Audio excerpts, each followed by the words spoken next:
Hello everyone, I'm Dr. Rafat. I'm a pediatric neurologist at Max Healthcare Hospital, Gurgaon. And today on the occasion of World Cerebral Palsy Day, I would like to share with you how to identify and manage children with cerebral palsy. It's very easy to get wrapped up in your day-to-day activities and challenges when you have a young child with cerebral palsy, but it is important to know the future and what to expect. Cerebral means brain and palsy means paralysis or loss of function.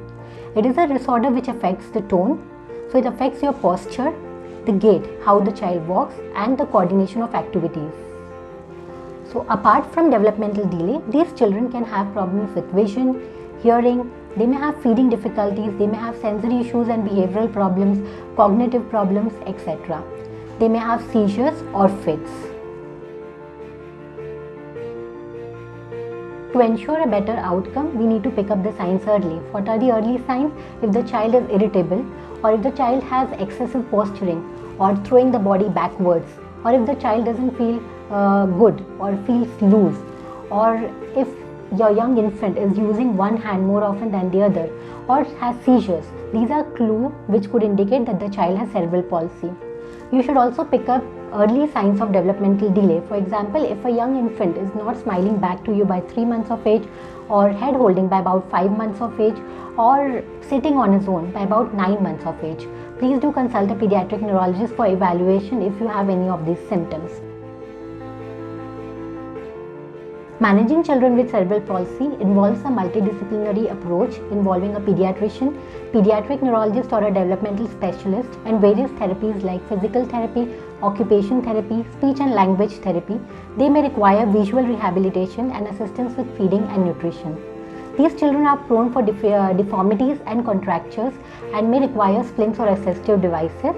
Medications can be given for loosening the body, or if they have outbursts of behavioral problems which are interfering with their therapy or schooling, or if they present with seizures.